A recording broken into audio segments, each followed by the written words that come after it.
আজ আমি আপনি যে পীরের হাতে মুরিদ হয়ে রইলাম। অনেকে আছে বাবা আমি ছোট হুজুর কেবলার মুরিদ, কিন্তু ছোট হুজুর কেবলার হাতে মুরিদ হলে আপনি কি হবেন? মুরিদ হলো দাদা হুজুর কেবলার। আপনি বড় হুজুর কেবলার হাতে মুরিদ হলে কি হবে? আপনি মুরিদ হলেন দাদা হুজুর কেবলার। আপনি সেটা হুজুর কেবলার হাতে বায়াত হলে কি হবেন? আপনি মুরিদ কিন্তু দাদা হুজুর কেবলার। আরে আপনি আল্লামা পীর সাইফুদ্দিন সিদ্দিকী রাহমাতুল্লাহ আলাইহি হুজুরের হাতে মুরিদ হলে কি হবে? মুরিদ হলেন আপনি পুরোপুরা দাদা হুজুরের।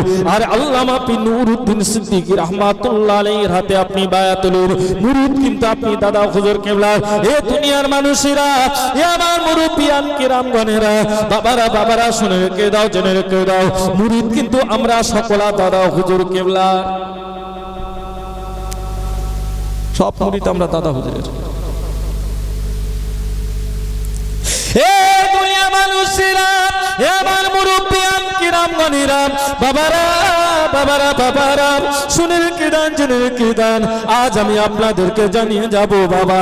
আর আমার আপনার পীর মুফতি আজম মেজলা হুজুর কেবলাকে যারা দেখেছেন প্রত্যেক বছরে 26 রমজান 27 আপনাকে 26 রমজান মুফতি আজম মেজলা হুজুর পীর কেবলা রাহমাতুল্লাহ আলাইহি কলিকাতার বড় মসজিদ হুজুর আমার ইফতারের মজলিসে যেতেন। ওই জায়গায় গিয়ে হুজুর আমার ইফতারে আখিরি দোয়া করে চলে আসতেন। প্রত্যেক বছর মুফতি আজম মেজলা হুজুর কেবলা যাওয়া যেতেন। আহারে দেখতে পাওয়া যায় আল্লাহর ওলি মুফতি আজম মেজলা হুজুর কেবলা কোনো এক বছরে যেতে পারলো না। আল্লাহর ওলি শরীরটা বড় অসুস্থ হয়ে আছে।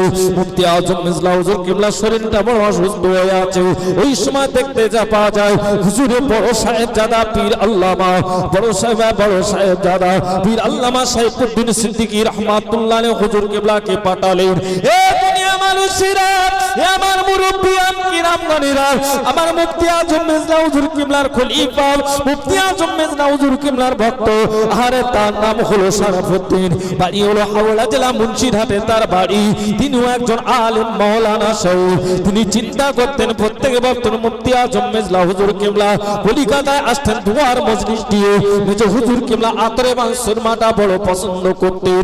সেই বছর মুফতি আজম মেজলা হুজুর কেবলা শরীরটা বড় অসুস্থ, হুজুর কেবলা যেতে পারলো না। ওই সময় যেতে না পারার কারণে মাওলানা সাহেব কি করলেন? হুজুরের জন্য দামি আতর সুরমা কেনা ব্যবস্থা করলেন। একটা না আতরের দোকানে গেলেন, সুরমার দোকানে গেলেন, গিয়ে বলছেন তোমার দোকানে সবথেকে দামি আতরটা দেন, সবথেকে দামি সুরমাটা দেন। দামি একটা আতর, দামি একটা সুরমা দিয়ে আতর সঙ্গে পকেটে করে নিয়ে বাড়ি আসলেন। বিবি সাহেবাকে বললে, এ বিবি সাহেবা, এইটা নিয়ে বাক্সতে ভরে রেখে দাও, এটা যেন ব্যবহার করবে না, এটা আমার পীরের জন্য নিয়ে এসেছি, আমার পীর ব্যবহার করবে। এ বছর আমি ঈদুল ফিতরের নামাজ ফুরফুরা দরবার শরীফে গিয়ে আদায় করব, আমার পীরের সঙ্গে আমি নামাজ আদায় করব। এ দুনিয়া মানুষেরা, আমার মুরব্বিয়ান কিরামগণেরা, অনেক মানুষ আছে এরকম ফুরফুরা শরীফে যাব, ওই জায়গায় ঈদুল ফিতরের নামাজ আমি আদায় করব। অনেক মানুষ পাওয়া যাবে, এমন মানুষ পাওয়া যায়, দেখতে পাওয়া যায় শবে বারাতে লাইলাতুল কদরের রাতে, ওই লাইলাতুল বারাতের রাতে ওই জায়গা অর্থাৎ ফুরফুরা শরীফে যাব। ওলি আল্লাহদের মাজারগুলো জিয়ারত করার পর লাইলাতুল বারাতের নামাজটা আদায় করে তারপর দিন ঘরে আসবো। আরে মাওলানা শরফুদ্দিন সাহেব কি চিন্তা করেছিলেন?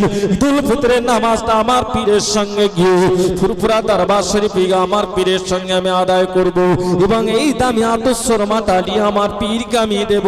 আমার পীরে আতর সুরমাটা ব্যবহার করে আর ঈদুল ফিতরের নামাজ আদায় করবে, আমি বড় খুশি হয়ে যাব। এই দুনিয়ার মানুষেরা, আমার মুরব্বিয়ান কিরামগণেরা, বাবারা মাওলানা শরফুদ্দিন সাহেব কি করলেন? সকাল সকাল গিয়ে ফুরফুরা দরবার শরীফে গিয়ে বসে আছেন। এমন সময় মুফতি আজম মেজলা হুজুর কেবলা আস্তে আস্তে বার হচ্ছেন। হুজুর কেবলার খাস খাদেম ছিল আরে আব্দুর রফিক সাহেব। মাওলানা আব্দুর রফিক সাহেব কি করলেন? আপনারা দরবারে অনেকে দেখেছেন, পরিষ্কার মতো লম্বা একজন মানুষ আছে। আরে মুফতি আজম মেজলা হুজুর কেবলাকে আস্তে আস্তে যখন বাড়িয়ে বার করে আনছে, মাওলানা শরফুদ্দিন সাহেব হুজুর মাওলানা সাহেব দাঁড়িয়ে আছেন। আল্লাহ মুফতি আজম মেজবা হুজুর কিবলার হাতে যখন আতর এবং সুরমাটা যখন বঙ্গা হাতে দিয়ে দিল, হুজুর আজকে আমি আতর এবং সুরমা আপনার জন্য নিয়ে এসেছি। হুজুর আমি আপনি এই বছরে আপনি কলিকাতা যেতে পারলেন না, হুজুর আপনি ইফতারি মজলিস যখন আপনি যেতে পারলেন না, হুজুর আপনি প্রত্যেক বছরে আপনি যান, দামি দামি আতর সুরমা আপনি ব্যবহার করেন। হুজুর এই বছরে এই জন্য বড় ভাইজান হুজুর কিবলাকে দেখতে পাওয়ার পর হুজুর আমি নিজে কি আতর সুরমাটা আমি আপনার জন্য নিয়ে এসেছি। হুজুর আমি বাড়ি এনে যখন আমার বিবি সাহেবার কাছে দিয়ে আমি রেখে দিয়েছি, হুজুর এনে আমি আপনার কাছে দেব, আপনি এই জিনিসটা ব্যবহার করবেন। আমি আমার পীরের সঙ্গে ঈদুল ফিতরের নামাজ আদায় করব। হুজুর আমি নিয়ত করে নিয়েছি, হুজুর এই আতর সুরমাটা আপনি দিনে আজকে ব্যবহার করুন। এই দুনিয়ার মানুষেরা, আমার মুরব্বিয়ান কিরামগণেরা, আল্লাহর ওলি মুফতি আজম মিজলা হুজুর পীর কিবলা রাহমাতুল্লাহ আলাইহি হুজুর আমার আতর সুরমাটা নিলেন, বাবা গ্রহণ করলেন, বললেন বাবা শরফুদ্দিন রে, এ বাবা মাওলানা সাহেব আমার হুজরার ভিতরে কি আমার বালিশটা তুলে দেখবে, ছোট ছোট দুটো শিশির আছে, ওই শিশির দুটো আমি আবু জাফর আমার কাছে নিয়ে এসো। আর আমি হুকুম আল্লাহর ওলি মুফতি আজম মিজলা হুজুর পীর কিবলা রাহমাতুল্লাহ আলাইহি হুকুম করার সঙ্গে সঙ্গে মাওলানা শরফুদ্দিন কি করলেন, এক তালাব মুফতি আজম মিজলা হুজুর কিবলার হুজরা মুবারকে ঢোকার পর দুখানা ছোট ছোট শিশির যখন পেয়েছে, আল্লাহর ওলি মুফতি আজম মিজলা হুজুর কিবলা হাতে দিলেন, হুজুর কিবলা হাতে নিয়ে চুমা খেলেন, বুসা দিলেন।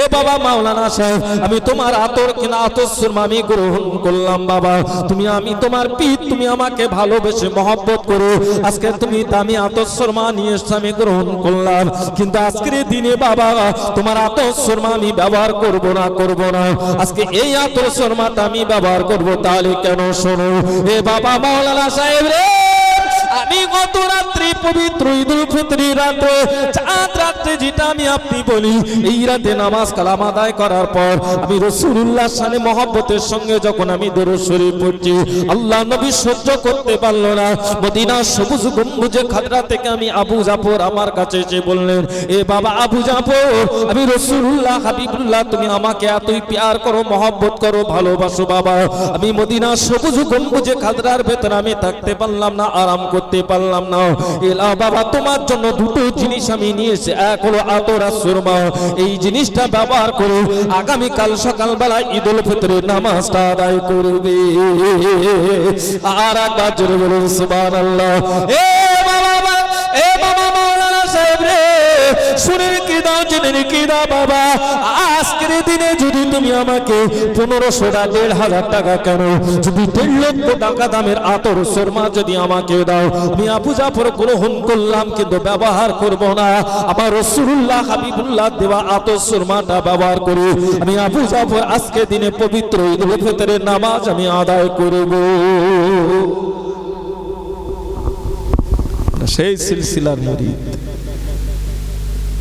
আমরা সেই সিলসিলার মুরিদ, অতএব আমাদের রুট আমাদের লাইনটা কিন্তু ঠিক রাখতে হবে। কথা ঠিক না ভুল? জোরে বলেন, কথা ঠিক না ভুল? কথা বলবো,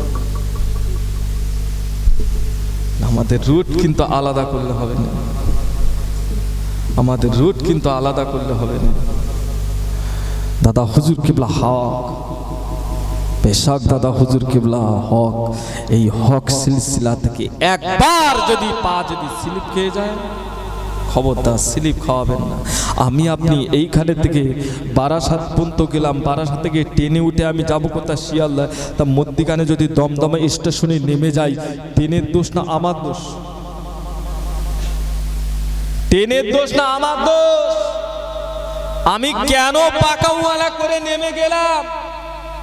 আমি তো ট্রেনে বসে থাকলে আমাকে পৌঁছে দিত, আমি যদি না নামতাম জিদ্দি আমি পৌঁছে যেতাম, আমি নেমে গিয়েছি বলেই তো আমার দোষ, ট্রেনের তো কোনো দোষ নেই। এখন কিন্তু প্যাসেঞ্জার ট্রেন থেকে নেমে গিয়ে বলছে ও ট্রেনটা খারাপ, কেন? বলছে আমি যাবো শিয়ালদা, আমাকে দমদমে নেমে যেতে এস। কেন তুমি নেমলে? অনেক মানুষ ফুরফুরা ফুরফুরা ফুরফুরা করে করে করে এখন তাদের আবার কিছু কিছু মানুষের আবার অনেক দিন ফুরফুরা করিস তো কিছু পাইনি, এই হারাম করতে পাবি কিভাবে? সুদ ঘুষ খেয়ে তো পুরো শেষ করে ফেলেছিস, পাবি কিভাবে? সুদ খেয়ে খেয়ে খেয়ে খেয়ে গলা পর্যন্ত, ঘুষ খেয়ে খেয়ে খেয়ে গলা পর্যন্ত, হারাম খেয়ে খেয়ে খেয়ে পুরো গলা পর্যন্ত, পরের আল ঠেলে ঠেলে কোন ঠাসা, তো ও কি পাবে? আর যে হালাল খেলো, হালাল হারাম মেনে চললো, 5 ওয়াক্ত নামাজ পড়লো, শরিয়াত মোতাবেক চললো, ও আগে পাবে না আমার মতো হারাম করে আগে আমি পাবো। খুব সাবধান, তওবা পড়লাম যে আল্লাহ জীবনে যা অন্যায় করেছি, অপরাধ করেছি, খোদা বুঝিনি করেছি, আল্লাহ তুমি মাফ করো।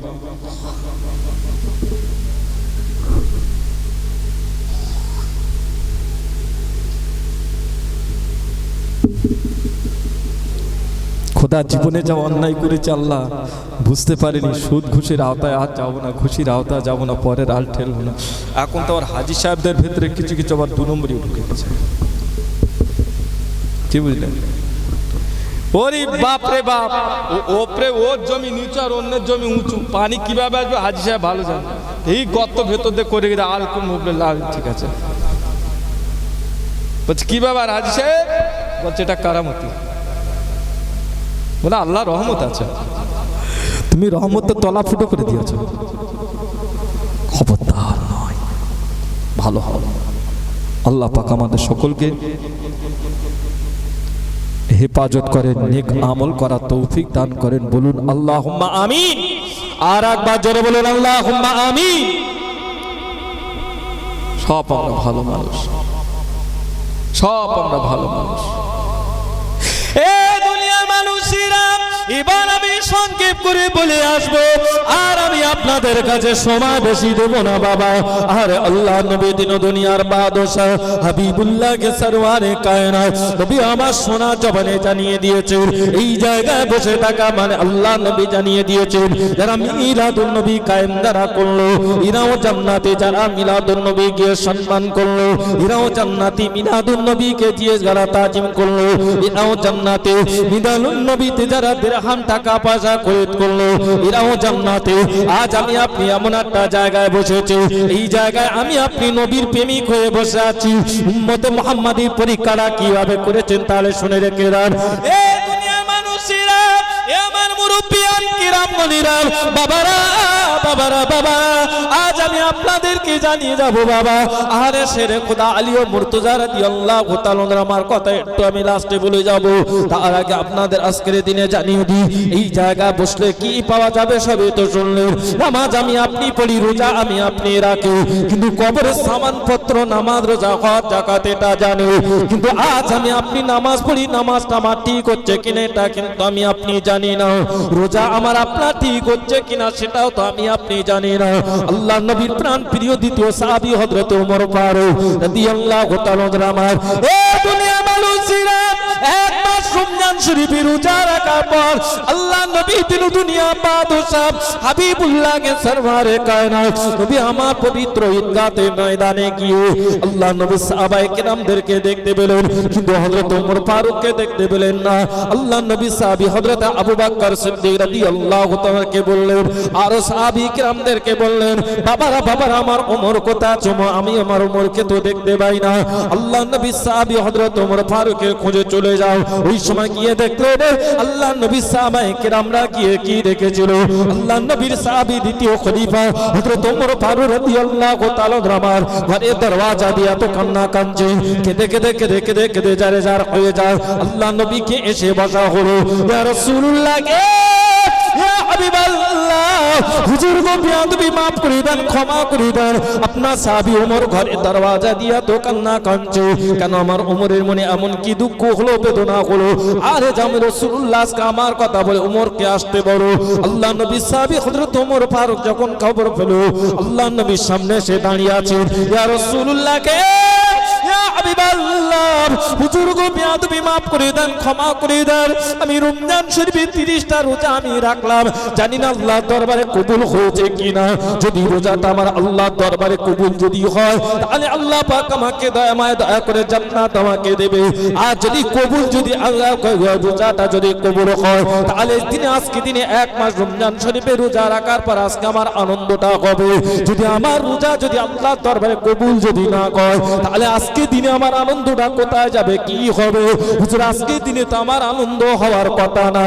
এ দুনিয়ার মানুষেরা, আমার মুরব্বিয়ান কিরাম গণিরাম, অথচ আমি আপনি দুটো তিনটে করে রোজা রাখলাম, অনেক আবার এক মাস রমজান শরীফে রোজা রাখলাম, আমি আপনি আবার হয়তো 10টা রোজা রাখলাম, অনেকে আছে আবার 27 রোজা রেখে দিয়েছে।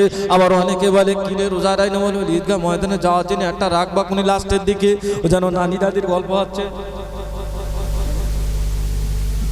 বলেন, বলছি ঈদগাহ মাঠে যাওয়ার জন্য একটা হবে মানে হারাম তো লাস্টে একটা রাখবে। হযরত ওমর ফারুক রাদিয়াল্লাহু তাআলা আমার কে ছিলেন? আশারে মুবাশশারা 10 জন সাহাবীর ভিতরে একজন।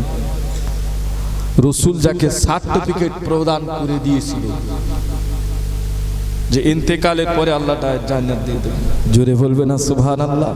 সেই সাহাবী যদি এত কান্না কাঁদে তাহলে আমাকে আপনাকে কত কাঁদতে হবে?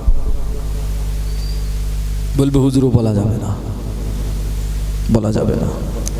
এ দুনিয়া মানুষেরা, আমার নবী পাকের উম্মত উম্মতিরা, বাবারা বাবারা বাবারা, রাসূলুল্লাহ হুকুম যদি আমার আপনার ভিতরে যদি থাকে, রাসূলুল্লাহর ভালোবাসা যদি আমার আপনার ভিতরে থাকে, আল্লাহ নবী বুখারী শরীফের প্রথম খণ্ডে কিতাবুল ঈমান আবে আউয়াল হাদিসটার ভিতরে নবী আমার জানিয়ে দিয়েছেন, লা ইউমিনু আহাদুকুম হাত্তা আকুনা হাব্বা ইলাইহি মিন ওয়ালিদিহি ওয়া ওয়ালাদিহি ওয়ান নাসি আজমাইন। ওই ব্যক্তি ততক্ষণ পরিপূর্ণ মুমিন মুসলমান হতে পারবে না যতক্ষণ না পর্যন্ত ধন দৌলত গাড়ি বাড়ি আত্মীয় স্বজন বিবি বাল বাচ্চা এমনকি তার জীবনের থেকে আমি রাসূল আমাকে না মহব্বত করলো না ভালোবাসলো, ওই ব্যক্তি ততক্ষণ পরিপূর্ণ মুমিন মুসলমান হতে পারবে না। আর ওই ব্যক্তি তখনই পরিপূর্ণ মুমিন মুসলমান হতে পারবে পৃথিবীর সমস্ত সব কিছু থেকে, এমনকি তার জীবনের থেকে আমি রাসূলুল্লাহ হাবিবুল্লাহ আমাকে মহব্বত করলো ভালোবাসলো, ওই ব্যক্তি তখনই পরিপূর্ণ মুমিন মুসলমান হয়ে গেল। আর একবার জোরে বলুন সুবহানাল্লাহ। এ দুনিয়া মানুষেরা, আমার মুরব্বিয়ান কিরাম গণেরা, তাহলে রাসূল পাকের সাহাবায়ে কিরামদের ভিতরে আল্লাহ নবীর উপরে কেমন মহব্বত ছিল, ভালোবাসা ছিল, আমার আপনার মহব্বতটা কেমন আছে, ভালোবাসা আছে? এ বাবাজি আমার হযরতে আলী রাদিয়াল্লাহু তাআলার ঘটনা একটুকুনি আমি বলে শেষ করে দেব। আল্লাহ নবী সাহাবী হযরতে আলী রাদিয়াল্লাহু তাআলা মা কি করলেন, আহারে যখন ঘরে আসবেন ওই সময় যুদ্ধের ময়দান থেকে একদিন নয়, 2 দিন নয়, 3 দিন পর ঘরে যখন ফিরেছিল, আম্মা জান ফাতেমা তো জোহরা রাদিয়াল্লাহু তাআলা কে বলেছিল, এ বিবি ফাতেমা, ঘরে কি এমন কিছু খাবার আছে যেটা আজকে আমার অন্তরটা আজকে পেটে কিছু দেওয়ার মতো? আল্লাহ নবীর প্রাণ প্রিয় সাহাবী অপর দিকে জামাতার কথাটা শোনার সঙ্গে সঙ্গে আম্মা জান ফাতেমা তো জোহরা রাদিয়াল্লাহু তাআলা কেঁদে কেঁদে বলেছিল, হে আমার প্রাণ প্রিয় স্বামী রে, আজ একদিন নয়, 2 দিন নয়, 3 দিন নয়, আরে 3 দিন পর্যন্ত উনানে একটু আগুন পর্যন্ত জ্বলে না, আরে আমি আজকের দিনে আগুন পর্যন্ত জ্বালাতে পারি না, আরে আমার ইমাম হাসান হুসাইন যখন কান্নাকাটি করে খিদার জ্বালায়, আমি মা ওই সময় সহ্য না করতে পেরে খালি উনানে এটা দিয়েতে পানি দিয়ে সেদ্ধ করি আমার হাসান হুসাইন কান বোঝাই, এ বাবা ইমাম হাসান, বাবা হুসাইন, কেঁদো না বাবা, কেঁদো না, কেঁদো না, তোমাদের জন্য রান্না হচ্ছে।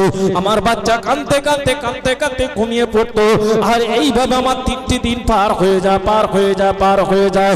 এ দুনিয়ার মানুষেরা, আল্লাহর ওলি আল্লাহ নবী সাহাবী হযরতে আলী রাদিয়াল্লাহু তাআলা হুজুর আমার দেখতে পাওয়া যায় কি কোন মতে যখন যুদ্ধের ময়দান থেকে এসে কিছুই পেল না, আম্মা জান ফাতেমা তো জোহরা রাদিয়াল্লাহু তাআলা একখানা দুপাট্টাখানা হাতে তুলে দিলেন, মদিনার বাজারে গিয়ে দুপাট্টাখানা বিক্রি করে বাজার করে নিয়ে চলে এসো।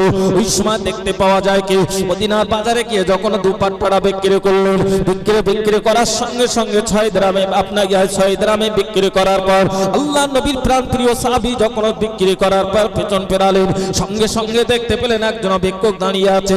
হে আলী মুর্তজা, হে রাসূলুল্লাহ জামাত, আল্লাহ আপনার মনে অনেক মায়া অনেক দয়া আল্লাহ আপনাকে দিয়েছে, আজকে দিনে আমাকে 2 দিরহাম আমাকে দাও, কারণ আমি কয়েকদিন ভুকার্ত অবস্থায় আমার শরীরটা আমার জানটা যায় বুঝে যায়। আরে আল্লাহ নবী সাহাবী হযরতে আলী রাদিয়াল্লাহু তাআলা মাত্র 2 দিরহাম আহারে ফকিরের হাতে দিয়ে দিলেন। এবার মাত্র 4 দিরহাম আর হাতে আছে। এ দুনিয়ার মানুষেরা, আমার মুরব্বিয়ান কিরাম বাঙালিরা নিজের পেটে পাথর বেঁধে আছে, যুদ্ধের ময়দান থেকে খাওয়া দাওয়া নাই, বিবি ফাতেমার খাওয়া দাওয়া নাই, নিজের কলিজার টুকরা ইমাম হাসান হুসাইনের খাওয়া দাওয়া নাই। আরে আবার পথে মধ্যে আরো একজন ব্যক্তিকে ধরলেন, এসে রে কোদা আলিয়া মুর্তজা আপনি কোথায় যাচ্ছেন? আরে আমি মদিনার বাজারে বাজার করতে আমি যাচ্ছি। আপনি বাজার করতে যাচ্ছেন, আমার জানতে বার যায় যায় বুঝি, আরে হয়তো আমি বাঁচবো না, আমাকে কিছু দিরহাম দাও, আমার কিছু সাহায্য করো, আমার বাড়ি পরিবার সব না ভুকান্ত অবস্থা আছে, না খেতে পেয়ে মারা যাবে। সেরে খোদা আলিয়া মুর্তজা রাদিয়াল্লাহু তাআলা আমার কি করলেন, আরে আবার 2 দিরহাম নিয়ে ফকিরের হাতে বিদায় হয়ে চলে যাচ্ছে। মাত্র 2 দিরহাম আর আচার কাছে কিচ্ছু নাই, কিচ্ছু নাই। এই দুনিয়ার মানুষেরা এই 2 দিরহাম দিয়ে বাজার করে নিয়ে গেলেন, স্বামী স্ত্রী এবং 2 ছেলে একসঙ্গে খানাটা খেতে পারবে। আল্লাহর নবীর জামাতা সেরে খোদা আলী মুর্তজা রাদিয়াল্লাহু তাআলা আমার চিন্তা করতে করতে করতে যাচ্ছেন, এই 2 দিরহামে এমন কি বাজার করা যায়, বাজার করা যায়। দোকানে যখন পাখানা বাড়াবেন, সঙ্গে সঙ্গে দেখতে পাওয়া যায় আরো একজন দোকানের মুখে একজন ফকির সে ছটফট ছটফট করছে। এ আলী জামাই, এ আলী, এ রাসূলুল্লাহ জামাতা ইমাম হাসান হুসাইনের আব্বা জান আম্মা জান ফাতেমার স্বামী। আল্লাহ পাক আপনার মনে অনেক মায়া অনেক দয়া দিয়েছে, আমার নারীগুলো শেষ হয়ে গেল, আমার শরীরটা শেষ হয়ে গেল, এমন কোন দিরহাম আমার একটু দান আমার শরীরে দেবার অনামত। আল্লাহ নবী সাহাবী রাদিয়াল্লাহু তাআলা আমার কি করলেন, আর সেরে খোদা আলী মুর্তজা রাদিয়াল্লাহু তাআলা আমার মাত্র 2 দিরহাম নিয়ে আবার দিনে যখন ফকিরের হাতে দিয়ে দিল, মনটা বড় খারাপ নয়। আল্লাহ আল্লাহ কি কঠিন পরীক্ষা আল্লাহ আপনি আমাকে ফেললেন। আল্লাহ 6 দিরহামে আম্মা আমার ফাতেমা, আমার বিবি ফাতেমা, আমার নবীর বেটি ফাতেমা অর্থাৎ আমার বিবির ফাতেমা দুপাট্টা খানা আমি মাত্র 6 দিরহামে বিক্রি করেছিলাম।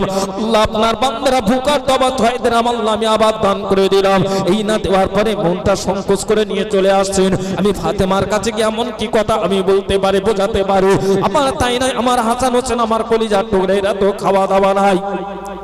এ দুনিয়ার মানুষেরা, আমার মুরব্বিয়ান কিরাম বলেরা, বাবারা বাবা শুনে রেখে দাও, জেনে রেখে দাও, আল্লাহ নবী সাহাবী হযরত আলী রাদিয়াল্লাহু তাআলা আমার পথে মধ্যে আস্তে আস্তে আস্তে দেখতে পেল কি, আর একজন মানুষ একজন আপনার ঘোড়া নিয়ে দাঁড়িয়ে আছে। ওই সময় বললেন, এই নবীর জামাতা আপনি হলেন একজন সৎ চরিত্রবান, এই ঘোড়াটা আমি আপনার কাছে বিক্রি করব, আপনি নেবেন কি? বললেন, আমার কাছে এমন কিছু দিরহাম নাই জামিয়ে নিতে পারবো, আর এই গ্রামটা তুমি আমাকে 60 দিরহাম দেবে, এই আপনাকে 40 দিরহাম আমাকে দেবে। এলাম এই ঘোড়াটা আমি দিলাম বিক্রি করে নিয়ে, তবে আমাকে 40 দিরহাম আমাকে ফেরত দিয়ে দেবে। এই না বলার পর আলী রাদিয়াল্লাহু তাআলা যখন লাগামটা ধরিয়ে দেয়, আল্লাহর নবী সাহাবী হযরত আলী রাদিয়াল্লাহু তাআলা আমার মদিনার বাজারের দিকে পথে আবার নিয়ে চলে আসবেন। দেখতে পাওয়া যায় পথের মধ্যে আর একজন দাঁড়িয়ে আছে। এ নবী পাকের জামাতা, এই ইমাম হাসান হুসাইনের আব্বা জান, এ ফাতেমার স্বামী, আপনি হাতে করে নিয়ে যেটা যাচ্ছেন ওই জিনিসটাকে আপনি ঘোড়াটাকে আপনি বিক্রি করবেন কে? হ্যাঁ আমি বিক্রি করব। তাহলে আমার কাছে দিয়ে আমি তোমাকে 100 দিরহাম আমি দিয়ে দেবো। এবার 100 দিরহাম দিয়ে যখন নিয়ে চলে আসছেন, পেছন ফেরাতে ফেরাতে দেখতে পেলেন কি, যার কাছে ঘোড়াটা ক্রয় করেছিলেন তিনি দাঁড়িয়ে আছেন। আল্লাহ নবী জামাতা শেরে খোদা আলী মুর্তজা রাদিয়াল্লাহু তাআলা হুজুর আমার কি করলেন, 40 দিরহাম দিয়ে 60 দিরহাম যখন নিজের কাছে আছেন, 60 দিরহাম নিয়ে হুজুর আমার এবার চলে গেলেন বাড়িতে। হুজুর আমার চিন্তা করছেন, আল্লাহ নবীর দরবারে চলে গেলেন। আল্লাহ নবী দিন দুনিয়া বাদশা হাবিবুল্লাহকে সরওয়ারে কায়নাত নবী আমার মুস্কে মুস্কে মুস্কে মুস্কে হাসেন। এ বাবা আলী রে, আমার আল্লাহ পাক তোমাকে পরীক্ষা করেছে বাবা, তুমি পরীক্ষা পাস করে গিয়েছো। আমার বেটি ফাতেমা ভুকার্ত অবস্থায় আছে, আমার কলিজার টুকরা ইমাম হাসান হুসাইন ভুকার্ত অবস্থায় আছে। এ বাবা আলী রে, শুনে রেখে দাও, জেনে রেখে দাও, যুদ্ধের ময়দান থেকে তুমি বাড়িতে গিয়েছো, তোমার বড় ভুকার্ত অবস্থা হয়ে গেছে। আমার বেটি ফাতেমা সহ্য করতে পারলো না, তার গায়ে দুপাট্টা খানা যখন তোমার কাছে দিয়েছে, এই দুপাট্টা খানা তুমি বিক্রি করেছো, বিক্রি হয়ে গিয়েছো। আরে 3 জনা যে ফকির তোমার সঙ্গে দেখা করেছে, ওরা ফকির নয়, ওরা আল্লাহ আর মালাইকা ফেরেশতা। আর একবার জোরে বলুন সুবহানাল্লাহ। এ আমার জামাই, এ আলী বাবা, শুনে রেখে দাও, জেনে দিলেন কি দাও। আরে যিনি আজকে ঘোড়াটা নিয়ে দাঁড়িয়েছিলেন তোমার কাছে বিক্রি করার জন্য, উনি অন্য কেউ না, অন্য কেউ না, অন্য কেউ নয়, উনি হলো আল্লাহ পাকের মালায়েকা ফেরেশতা মিকাইল আলাইহিস সালাতু ওয়াস সালাম। আর তোমার কাছে যে ঘোড়াটা তুমি বিক্রি করেছো যার কাছে, উনি হলেন আল্লাহ পাকের প্রধান মালায়েকা ফেরেশতা জিবরাইল আলাইহিস সালাতু ওয়াস সালাম। এবং যে ঘোড়াটা তুমি বিক্রয় করেছো ওটা হলো জান্নাতি সফরি, আমার বেটি ফাতেমা খাতুনে জান্নাতের সওয়ারি ওটা। আর একবার জোরে বলুন সুবহানাল্লাহ। নারায়ে তাকবীর, নারায়ে তাকবীর, নারায়ে তাকবীর। তাই আজকে দিনে হাত তুলে আমি আল্লাহর কাছে দোয়া চেয়ে যাব বাবা। এই তাহাজ্জুদের ওয়াক্তে আল্লাহর কাছে দোয়া করব, আল্লাহ পাক ধন দৌলতে বরকত দেবেন। আমার আল্লাহ একের পরিবর্তে 10 গুণ আল্লাহ দেবেন। আল্লাহ সংসারে বিমারিকে উদ্ধার, মা বিপদ থেকে, আফাত থেকে, মুসিবত থেকে হেফাজত করবেন। আমার আল্লাহ পাক নবী পাকের মাজার মোবারক জিয়ারত না করিয়ে তার না যেন মওতটা হয়। আমি এতগুলো মানুষকে নিয়ে হায়াতে আল্লাহর দরবারে দোয়া চাইবো বাবা। আগামী বছর ইসালে সাহেবের জন্য এই মজলিস থেকে 5,000 টাকা দেওয়ার একজন ওয়াদা করবেন।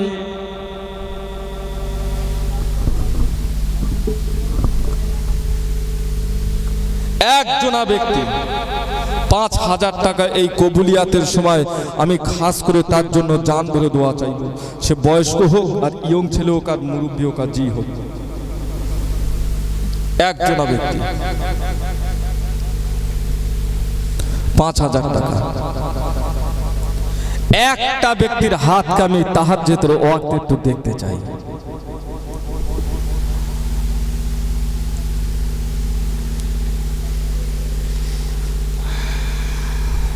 যে হবে না, হবে না, একজনা ব্যক্তি হবে না বাবা। একজনার হাত গেল চাইবে না আজকে?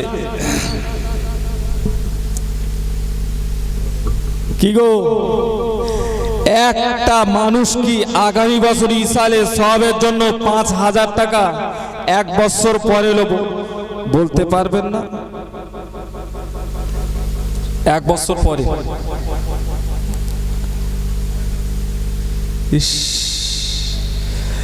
এতগুলো মানুষ সব নবীর মহব্বত করে, নবীর প্রেম করে, কিন্তু অর্থ ছাড়তে পারে না। একজন মানুষ, একটা কুকুর ছটপট ছটপট ছটপট করতেছে, আর একটা ব্যাগ রয়েছে, ব্যাগের ভেতরে 2টো রুটি রয়েছে, আর কুকুরটা ছটফট করছে, মানুষটা বসে বসে কাঁদছে। আর একজন বলছে, ভাই কি তোর কুকুর কাঁদছে কেন? এই মরে যাই এরকম ছটফট। বলে, ভাই এত খিদে লেগেছে, এই জন্য মরে যাবে, ওই জন্য ছটফট করছে, এই জন্য আমি বসে বসে কাঁদছি। বলে, তোর ব্যাগে কি? বলে, রুটি। বলে, কটা? তোর 2টো। বলে, তোর কুকুরি 8টা দে, তুই 8 টাকা। বলছে, না আমি এখন 8 টাকা খাবো, পরে 8 টাকা খাবো। বুঝতে পারতা? হ্যাঁ, ওই দেখো ঘুমাচ্ছে। নারায়ে তাকবীর, তাকবীর, নারায়ে তাকবীর। তকবীর বাবু যা ঘুমা, যা তকবীরে আওয়াজ দিলে বলছে খুব সুন্দর ঘুমাবে। নারায়ে তাকবীর।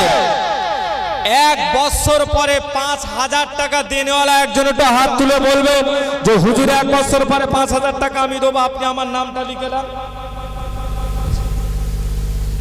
নবীর প্রেমে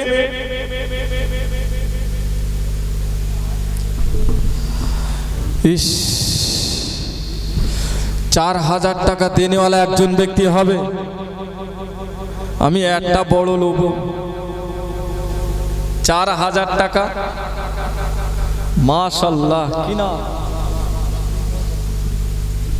নূর মোহাম্মদ মন্ডল বাবাজি আমার বললেন আমি 5,000 টাকা দেবো। এতে আপনারা খুশি না বেজার? খুব খুশি না অল্প খুশি? জোরে বলা যাবে না মারহাবা? আর একবার জোরে বলা যাবে না মারহাবা? আমার নূর মোহাম্মদ বাবাজি বলুন জিন্দাবাদ। আমার নূর মোহাম্মদ বাবাজির বাপ মা দাদা দাদি বলুন জান্নাতি। নারায়ে তাকবীর, নারায়ে তাকবীর। একটা কথা বলবো, আল্লাহ জোড়া পছন্দ করে না বেজোড় পছন্দ করে? আপনারা বলেন, আল্লাহ জোড় পছন্দ করে না বেজোড় পছন্দ করে? হ্যাঁ, জোড় পছন্দ করে। তা আমি যদি ভুল করি আপনারা ভুল করবেন? আমি বলি যে আমি একজন হবে দুজনের কাছ থেকে না, তা উনি তো বাবাজি আমার তো জোর নেই, বেজোর। ওই বাবাজির একদম জোর হয়ে বলবেন যে আমি 5,000 টাকাতে আমি জোর হয়ে যাব, যা শুনলে। আর যদি আমার মা বোনদের ভেতরে একজন যদি খোদার কদমে 5,000 টাকা যদি বলে পাঠাও, আমিও কটা উপহার রেখেছে আমিও বলে যাবো, নইলে আমিও বলবো না, আমিও জেদলু বাস করে।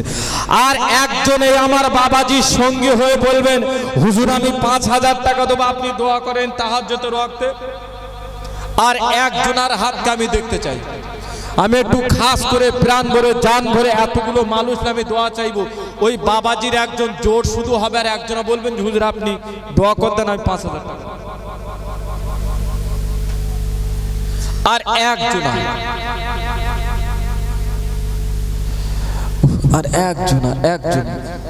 দুজনের কাছে বললেন, আর একজনের কাছে তো বলুন একটু তকবীর দান তো ছোট করে, ভেতরে থেকে দেখবেন ঠিক আওয়াজ চলে আসবে। তকবীরের পাওয়ার একটা আলাদা আছে, নারে তাকবীর। যা আওয়াজ দিচ্ছেন বলছেন থাক, নারে তাকবীর, না